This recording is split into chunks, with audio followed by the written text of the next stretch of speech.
Hello, അസ്സലാം വലൈക്കും. എൻ്റെ പുതിയൊരു വീഡിയോയിലേക്ക് സ്വാഗതം. ഞാൻ ഒരുപാട് ദിവസമായി വീഡിയോ ഇട്ടിട്ട് ഇപ്പോഴും ഞാൻ ഈ ഒരു വീഡിയോ ചെയ്യണമെന്ന് വിചാരിച്ചതല്ല. പക്ഷെ ഞാൻ ഓൾറെഡി ചെയ്ത് എൻ്റെ ചാനലിലെ വീഡിയോസിൻ്റെ അടിയിലൊക്കെ എന്താണ് നിങ്ങൾക്കൊന്നും പറയാനില്ലേ, നിങ്ങളുടെ അഭിപ്രായം എന്താണെന്നൊക്കെ ചോദിച്ചിട്ട് ഒരുപാട് കമൻറ്റ്സ് ഞാൻ കണ്ടിട്ടുണ്ടായിരുന്നു. ഇപ്പം റീസെൻ്റ്ലി നടക്കുന്ന നജിലയുടെ ഒരു പ്രശ്നത്തിനെ ബേസ് ചെയ്തിട്ടാണ് ഇങ്ങനെ ഒരു ക്വസ്റ്റ്യൻസ് വന്നിട്ടുണ്ടായിരുന്നത്. നിങ്ങൾക്കൊന്നും പറയാനില്ലേ, ഇതെന്താണ്, നിങ്ങളിതൊന്നും കാണുന്നില്ലേ, ബാക്കിയൊക്കെ നിങ്ങൾ ഭയങ്കര അഭിപ്രായം പറഞ്ഞിരുന്നല്ലോ എന്നൊക്കെ ചോദിച്ചിട്ട് ഒരുപാട് കമൻറ്റ്സ് ഞാൻ കണ്ടു. അപ്പോൾ അതിൻ്റെ ബേസിലാണ് ഞാൻ ഇപ്പോൾ ഈ ഒരു വീഡിയോ ചെയ്യാൻ വേണ്ടിയിട്ട് ഉദ്ദേശിച്ചിട്ടുള്ളത്. ആദ്യമായിട്ട് എനിക്ക് പറയാനുള്ള ഒരു കാര്യം എന്ന് പറഞ്ഞിട്ടാണെങ്കിൽ, ശരിക്കും എല്ലാ വീട്ടിലും എല്ലാവരും തമ്മിലും ചെറിയൊരു പ്രശ്നങ്ങളൊക്കെ ഉണ്ടാകാത്ത ഒരു ഫാമിലി ഉണ്ടാവില്ല. അങ്ങനെ ചെറിയൊരു പ്രശ്നത്തിനെ ഇത്രയും വലുതാക്കിയത് ഈ ഒരു പ്രശ്നം സോഷ്യൽ മീഡിയയിൽ വന്നതുകൊണ്ട് മാത്രമാണ് അല്ലേ. അല്ലാന്നുണ്ടെങ്കിൽ ഒരു വീട്ടിൽ ഒരു ടേബിളിൻ്റെ ചുറ്റിരുന്നിട്ട് ഇപ്പം ഇതിൽ മെയിനായിട്ടുള്ള പ്രശ്നം എനിക്ക് തോന്നുന്നത് നെജിലയുടെ ഉമ്മയും തമ്മിലുള്ള ഒരു പ്രശ്നമാണ്. അപ്പം അതിൽ വേറെ ആരെങ്കിലുമൊക്കെ ഒന്ന് ഇടപെട്ടിട്ട് ഒരു ടേബിളിൽ ഇരുന്നിട്ട് തീർക്കാൻ പറ്റുന്ന ഒരു പ്രശ്നം, അത് പബ്ലിക് പ്ലാറ്റ്ഫോമിലേക്ക് വന്ന സമയത്ത് എന്തായി, മറ്റു പലരും അതിലിടപെട്ട പ്രശ്നത്തിൽ ഇടപെട്ടിട്ട് എന്താ ഉണ്ടായത്, പ്രശ്നം ഭയങ്കരമായിട്ട് വഷളായി. ഇതിൽ എഫക്റ്റ് ആവുന്നത് ആരൊക്കെയാണ്? ഈ മക്കളാണ്. ഈ 3 മക്കൾക്കാണ് ഇത് ഒരുപാട് തരത്തിൽ എഫക്റ്റ് ആവുന്നത്. 3 മക്കൾക്ക് മാത്രമല്ല, ആ സ്ത്രീ ഇപ്പോൾ ഒരു ഗർഭിണിയാണ്. എങ്ങനത്തെയും സ്ത്രീ ആയിക്കോട്ടെ, ഒരു ഗർഭിണിയാണ്. അപ്പോൾ ആ ഒരു കുട്ടിക്കും അത് എത്രമാത്രം സൈഡ് എഫക്റ്റ് ആയിരിക്കും. ഒരു ഗർഭിണി കരയാൻ വരെ അങ്ങനെ പാടില്ല എന്ന് നമ്മൾ പറഞ്ഞു കേട്ടിട്ടുണ്ട്. ആ കരയാൻ പാടില്ല എന്ന് പറയാനുള്ള കാരണം, ആ ഒരു ഗർഭത്തിൽ വളരുന്ന ആ കുട്ടിയുടെ മെന്റലി ഇത് എഫക്റ്റ് ചെയ്യും. ആ കുട്ടിയുടെ ബ്രെയിൻ വളർച്ചയെ ഇത് എഫക്റ്റ് ചെയ്യുന്നത് കൊണ്ട് മാത്രമാണ് ഗർഭിണി ആയിരിക്കുന്ന സ്ത്രീ എപ്പോഴും സന്തോഷവതി ആയിരിക്കണം, അങ്ങനെ കരയാൻ പാടില്ല എന്നൊക്കെയുള്ള ഒരുപാട് കാര്യങ്ങൾ പറയുന്നത്. അപ്പോൾ എനിക്ക് പറയാനുള്ളത് എന്താണെന്ന് വെച്ചിട്ടാണെങ്കിൽ, ഈ പ്രശ്നത്തിന് ഇനിയും 2 സൈഡിൽ നിന്നും, ഇപ്പം നജിലയുടെ സൈഡിൽ നിന്നാണെങ്കിലും ഉമ്മയുടെ സൈഡിൽ നിന്നാണെങ്കിലും, നജില അത് പറയുന്നത് ഇമ്മ ഇവരോട് പറയുക, ഇമ്മ ഇത് പറയുന്നത് നജില വന്നിട്ട്, നജിലയുടെ സൈഡിലും വലിയൊരു മിസ്റ്റേക്ക് ഉണ്ട്. എല്ലാ കാര്യങ്ങളും വന്ന് പബ്ലിക്കിൽ പറഞ്ഞിട്ട് ഞാനൊരു ഫാമിലി ബ്ലോഗറാണ്, ഞാനൊരു ഫാമിലി യൂട്യൂബറാണെന്ന് പറഞ്ഞിട്ട് എല്ലാ കാര്യങ്ങളും വന്നിട്ട് നജില എന്ത് ചെയ്യാണ്, പബ്ലിക്കിന് മുമ്പിൽ പറയുമ്പം ഈ ഉമ്മാക്ക് വേറൊരു വഴിയില്ല. ഉമ്മയുടെ സൈഡ് പറയാൻ ഉമ്മാക്ക് ചാനലോ കാര്യങ്ങളോ ഒന്നുമില്ല. അപ്പോൾ ഉമ്മ സ്വാഭാവികമായിട്ട് എന്ത് ചെയ്യും, ഉമ്മാക്ക് അറിയുന്ന യൂട്യൂബേഴ്സിനെ കണക്ട് ചെയ്തിട്ട് ഉമ്മയുടെ സൈഡ് അവരോട് പറയും, അത് അവരുടെ ചാനലിലൂടെ പറയാൻ വേണ്ടി പറയും അല്ലേ.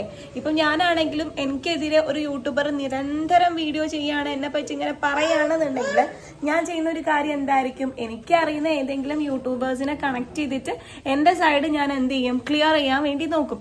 ഈ ഒരു കാര്യം തന്നെയാണ് നജിലയുടെ ഉമ്മ ചെയ്യുന്നത്. അപ്പം ഞാൻ ഇവിടെ പറയാൻ ഉദ്ദേശിക്കുന്നത് എന്താണെന്ന് വെച്ചിട്ടാണെങ്കിൽ, ഈ ഒരു പ്രശ്നം ഫസ്റ്റ് പബ്ലിക്കിലേക്ക് കൊണ്ടുവന്നിട്ടുള്ളത് നജില തന്നെയാണ്. നജില എല്ലാ വീട്ടിലത്തെ കാര്യങ്ങളും നജില ഇങ്ങനെ പബ്ലിക്കിൽ വന്ന് പറഞ്ഞതുകൊണ്ടല്ലേ ഇത് ഇത്രയും വലിയൊരു പ്രശ്നമായത്. സ്വന്തം ഉമ്മയെ അഭിസംബോധനം ചെയ്യുന്ന ഓരോ വാക്ക് കേൾക്കുമ്പോൾ തന്നെ നജില നീ ആലോചിക്കേണ്ട ഒരു കാര്യമുണ്ട്. നിന്റെ മക്കള് നാളെ നിന്നെ ഇങ്ങനെ തന്നെയായിരിക്കും വിളിക്കുക. കാരണം അവരിപ്പോൾ മനസ്സിലാക്കുന്നത് നമ്മൾ നമ്മുടെ ഉമ്മാടോ ഇങ്ങനെയൊക്കെ നിന്നാൽ മതി, നമ്മൾ നമ്മളെ ഉമ്മാനെ ഇത്രയൊക്കെ റെസ്പെക്ട് ചെയ്താൽ മതി, ഇത്രയൊക്കെ സ്നേഹിച്ചാൽ മതി. അതാണ് അവർക്ക് നിന്നിലൂടെ കിട്ടുന്ന ഒരു മെസ്സേജ്. അപ്പോൾ എന്താണോ നിനക്ക് ഫ്യൂച്ചറിൽ കിട്ടാൻ പോകുന്നത്, അതാണ് നീ ഇന്ന് ചെയ്തുകൊണ്ടിരിക്കുന്നത് എന്നുള്ളൊരു സംഭവം നീ ആദ്യം മനസ്സിലാക്കുക. അതുപോലെ ഒരുപാട് ഫാമിലി ബ്ലോഗേഴ്സ് നമുക്കിപ്പോൾ ഉണ്ട് അല്ലേ. ഇപ്പോൾ ഒരുപാട് ഫാമിലി ബ്ലോഗേഴ്സ് ഉണ്ട്. ഈ ഫാമിലി ബ്ലോഗേഴ്സ് എല്ലാവരും അവരുടെ ഹാപ്പി മൊമെന്റ്സ് ആയിരിക്കും അവരുടെ യൂട്യൂബ് ചാനലിലൂടെ അവർ നമുക്ക് പ്രേക്ഷകർക്ക് വേണ്ടിയിട്ട് പ്രൊവൈഡ് ചെയ്യുന്നത്. അല്ലാണ്ട് വീട്ടിൽ നടക്കുന്ന എല്ലാ കാര്യങ്ങളും ഇന്നാള് വന്നു, അവർ ഇന്നത് പറഞ്ഞു, ഇന്ന പ്രശ്നം ഉണ്ടായെന്ന് പറഞ്ഞിട്ട് എല്ലാ കാര്യങ്ങളും അവർ വന്നിട്ട് പബ്ലിക് പ്ലാറ്റ്ഫോമിൽ വന്നിട്ട് എന്ത് ചെയ്യില്ല, പറയില്ല. അങ്ങനെ പറയാൻ പാടില്ല എന്നുള്ളതിന്റെ ഒരു വിവേക ബുദ്ധി അവർക്കുണ്ട്. പക്ഷെ നീ അങ്ങനെയല്ല ചെയ്യുന്നത്. നീ എല്ലാ കാര്യങ്ങളും നീ എന്ത് ചെയ്യും, വന്നിട്ട് പബ്ലിക്കിന്റെ മുമ്പിൽ പറയാണ് ചെയ്യുന്നത്. കാര്യങ്ങൾ അവർ വന്നിട്ട് എന്താ ചെയ്യുന്നത്, പബ്ലിക്കിന്റെ മുമ്പിൽ പറയാണ്. ഇപ്പൊ നീ ഷാൻ എന്ന് പറഞ്ഞൊരു വ്യക്തിയെ നീ കല്യാണം കഴിച്ചു. ഈ ഷാൻ ഈ സൊസൈറ്റിയുടെ മുമ്പിൽ മാത്രം അധം പതച്ചവരാവാൻ കാരണം ആരാ? നീയാണ്. നീ ഷാനിനായിട്ട് തെറ്റിയ സമയത്ത് നീ വന്ന് പറയാണ് എന്ത്, ഷാന് മദ്യപാനിയാണ്, ഇത്ര കുപ്പി മദ്യം കുടിച്ചിട്ടുണ്ടെന്ന് പറഞ്ഞിട്ട് ഒരു ചാക്ക് നിറയുള്ള മദ്യക്കുപ്പികൾ നീ വന്നിട്ട് എന്ത് ചെയ്യാണ് സൊസൈറ്റിയുടെ മുമ്പിലേക്ക് നീ കാണിച്ചു തരാണ്. MDMA കുടിക്കുന്നവരുടെ ആഴ്ചയാണ് അവനക്ക് കൂട്ടുന്ന നീയാണ് വന്നിട്ട് കാണിച്ചത്. ഇങ്ങനെ എല്ലാ കാര്യങ്ങളും ഷാനെ കുട്ടികളെ അടിച്ചു, എന്നെ മർദ്ദിച്ചു, പോലീസ് വന്നു, ഉപ്പ ഇടപെട്ടു, ഈ എല്ലാ കാര്യങ്ങളും വന്നിട്ട് സൊസൈറ്റിയുടെ മുമ്പിലേക്കും പബ്ലിക്കിന്റെ മുമ്പിലേക്ക് ഇതിങ്ങോട്ട് കൊണ്ടുവന്ന് പ്രൊജക്ട് ചെയ്തിട്ടുള്ളത് നീയാണ്.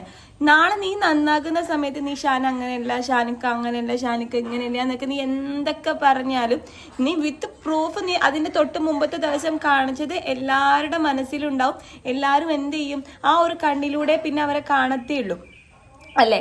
അപ്പൊ ഈ ഒരു സൊസൈറ്റിയുടെ മുമ്പിൽ നിന്റെ വീട്ടുകാരല്ലെങ്കിൽ നിന്റെ പാർട്ട്ണർ ഇപ്പം കരളിൽ നിന്റെ മകളെ ഇത്രയും അവഹേളിക്കുന്നതിന്റെ ഒരു വലിയ കാരണക്കാരി നീ മാത്രാണ്. പിന്നെ നീ റഹീമിനോട് ചോദിക്കുകയുണ്ടായി, ഈ കുട്ടിയുടെ ബാപ്പ നീയാണെന്നുള്ളതിന് എന്താണ് തെളിവ്, നീ DNA ടെസ്റ്റ് ആയിട്ട് വാങ്ങി. ഇത് തിരിച്ച് റഹീം നിന്നോട് ചോദിക്കുകയാണ്, ഈ കുട്ടിയുടെ ബാപ്പ ഞാനാന്നുള്ളതിന് എന്താ ഒരു തെളിവ്, നിന്നെ ഞാൻ എങ്ങനെ വിശ്വസിക്കാന്ന് ചോദിച്ചിട്ടാണെങ്കിൽ നമുക്ക് എന്ത് പറയാം, അയാൾക്കൊരു സംശയരോഗിയാണ്, അവൻ നെജിലായ വിശ്വസിക്കുന്നില്ല, അങ്ങനെയൊക്കെ നമുക്ക് പറയാം. പക്ഷെ നീ തിരിച്ചു ചോദിക്കുന്ന സമയത്ത് നീ നിന്നെയാണ് അവിടെ മോശക്കാരിയാക്കുന്നത്. നീ ഒരുപാട് പേരുടെ കൂടെ കിടക്കുന്നവളാണെന്നാണ് നീ പറയുന്നത്.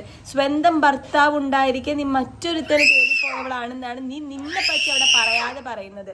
അപ്പം ഈ ഒരു കാര്യം നീ പ്രത്യേകം ശ്രദ്ധിക്കുക. വെറുതെ സൊസൈറ്റിയുടെ മുമ്പിൽ കിടന്ന് നാറാണ്ടിരിക്കുക. എന്തിനാണ് ഇങ്ങനെ നാറിയിട്ട് എന്ത് കിട്ടാനാണ് നിനക്ക്?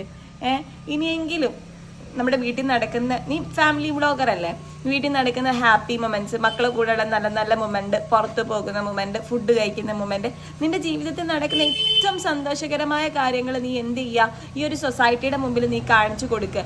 അല്ലാണ്ട് നിന്റെ വീട്ടിൽ നടക്കുന്ന എല്ലാ പ്രശ്നങ്ങളും കൊണ്ടുവന്നിട്ട് ഇവിടെ അങ്ങോട്ട് കൊണ്ടുവന്നിട്ടാൽ അത് കണ്ട് മറ്റുള്ളവർ റിയാക്ട് ചെയ്യും. നീ ഈ ഒരു വീഡിയോ റിമൂവ് ചെയ്ത് പോയാലും ഇത് ബേസ് ആയിട്ടുള്ള വീഡിയോസ് ഇവിടെ കിടന്ന് കളിക്കും. നിന്റെ മക്കളുടെ ഭാവിയെ അത് എഫക്റ്റ് ചെയ്യും. നിങ്ങളുടെ വീട്ടിലൊന്നും ഒരു കാരണവന്മാരൊന്നും ഇല്ലേന്നാണ് ഞാൻ ആലോചിക്കുന്നത്. ഇപ്പൊ അഹാനയും തെൻവിയും ഒരു വീഡിയോ ഇട്ടു, വിത്തിൻ 2 hours 2 പേരും അത് എന്ത് ചെയ്യാണ്, കോൾ ബാക്ക് ചെയ്ത് പോയി. കാരണം അവരുടെ വീട്ടിൽ നിന്ന് ആരെങ്കിലും അതിൽ ഇടപെട്ടിട്ടുണ്ടാവും. അങ്ങനെ ഇടപെടാനൊന്നും നിങ്ങൾക്ക് ആരുമില്ലേ മക്കളെ?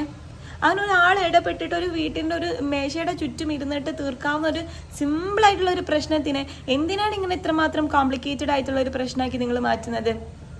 ഇനിയെങ്കിലും 2 കൂട്ടരും ഒരുപോലെ മനസ്സിലാക്കി മുന്നോട്ട് പോകുക എന്നുള്ളതാണ് എൻ്റെ പേഴ്സണലിയുള്ള അഭിപ്രായം. എൻ്റെ അഭിപ്രായങ്ങൾ ഒരുപാട് പേര് ചോദിച്ചതുകൊണ്ടാണ്, ഒന്നും പറയാനില്ലേ ഇപ്പോഴെന്തായെന്നൊക്കെ ഒരുപാട് പേര് ചോദിച്ചതുകൊണ്ടാണ് ഞാൻ പറയുന്നത്.